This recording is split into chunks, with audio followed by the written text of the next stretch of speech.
It's been years. Years of surface-level conversations.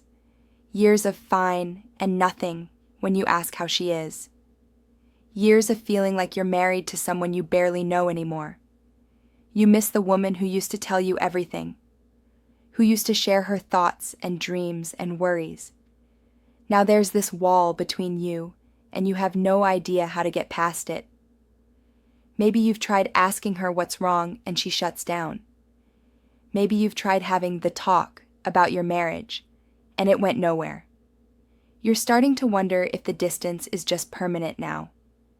Let me show you how to rebuild connection after years of emotional distance, because it's not permanent, but it does require you to understand what you're really dealing with. Here's the thing about years of distance. It didn't build overnight, and it's not going to disappear overnight.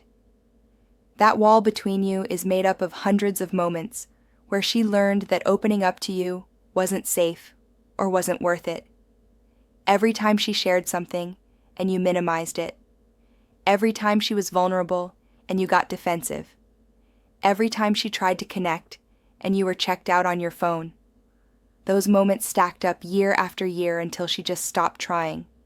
So when you want her to open up again, you're not just asking her to share what's on her mind today. You're asking her to trust you with her heart after years of learning not to do that. That's a big ask, and it requires more than one good conversation. Here's what doesn't work. Having one vulnerable moment where you tell her you want things to be different, and then going right back to the same patterns. She's heard promises before. She's seen you try for a week and then slip back. Words don't mean much anymore. She needs to see consistent change over time before she's willing to risk opening up again. So where do you start? First, stop trying to force intimacy. Don't pressure her to open up. Don't say, "Why won't you just talk to me?" with frustration in your voice. That pressure makes her close up even more. Instead, create space where opening up feels safe. Not pressured, not demanded, just safe. What does that look like? You start by being present in the small moments, not the big relationship talks, the small daily moments. When she mentions something about her day, put your phone down and actually listen. Ask one follow-up question that shows you're interested. Don't jump to advice or solutions. Just show her you're paying attention. When she makes a comment about something she saw or something she's thinking about, engage with it. Don't dismiss it or grunt acknowledgement. Actually respond like what she said matters. These seem like tiny things. They are tiny things. But after years of not feeling heard, tiny moments of feeling seen start to chip away at that wall. Here's another piece. Stop defending yourself. This is huge. When she does say something that sounds like criticism, or when she brings up something that bothers her, your instinct is to explain why she's wrong or why you had a good reason. Every time you do that, you're proving to her that it's still not safe to be honest with you. Because honesty gets met with defensiveness. Try this instead. She says something that feels like criticism. You take a breath and say, "Tell me more about that. Help me understand what you're feeling." You're not agreeing she's right. You're not admitting fault. You're just showing her you can handle her honest feelings without making it about defending yourself. That's huge. Because part of why she stopped opening up is she got tired of every honest moment turning into an argument where you defended yourself instead of actually hearing her. Now, let's talk about apologizing for the distance. Not in a grand gesture way. Not, "I'm sorry I've been a terrible husband." That puts pressure on her to reassure you, which makes it about you again. Instead, acknowledge specific moments. "I realize when you tried to tell me about your day yesterday, I was on my phone. I'm sorry. That wasn't okay." Specific apologies for specific moments.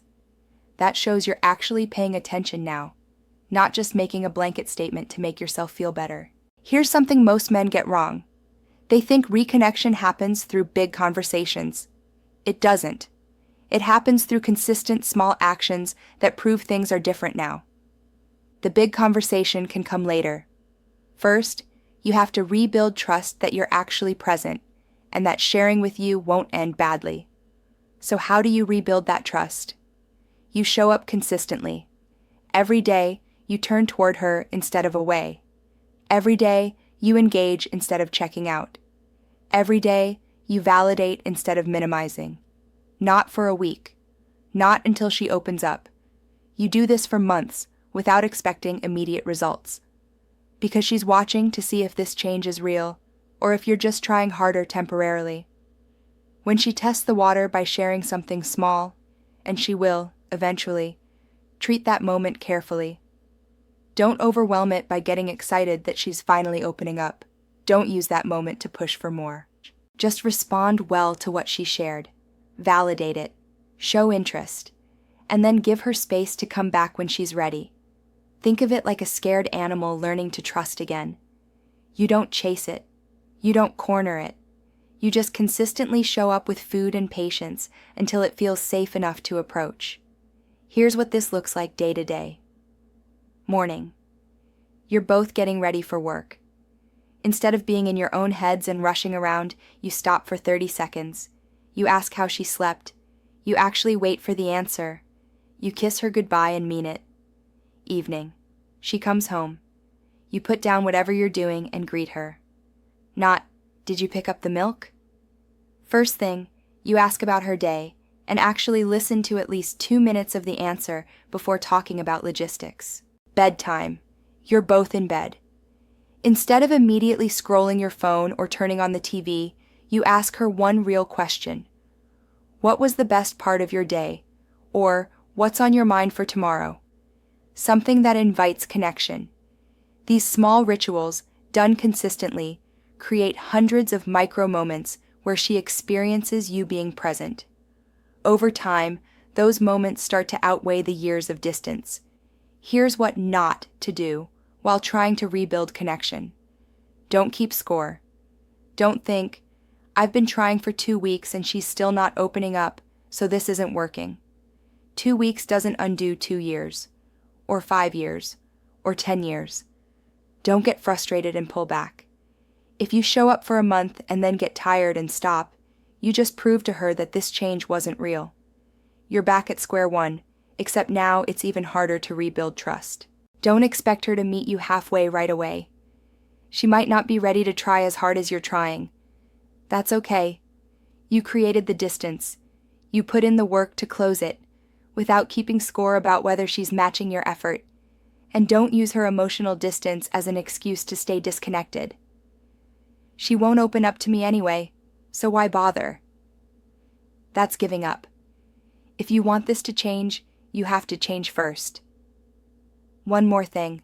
Sometimes years of distance means there are real hurts that need to be addressed. Things you did or didn't do that created wounds. At some point, those might need to surface. When they do, don't minimize them with, that was years ago. If it still hurts her, it's still real. Listen. Apologize specifically. Don't defend your younger self. Just acknowledge the hurt and commit to being different now. Here's the truth. Your wife built that wall for a reason. She didn't wake up one day and decide to be distant. She slowly learned over years that being open with you didn't feel good. You can't tear that wall down with one conversation or one grand gesture. But you can show her through consistent daily actions that it's safe to lower it brick by brick. Be present in small moments.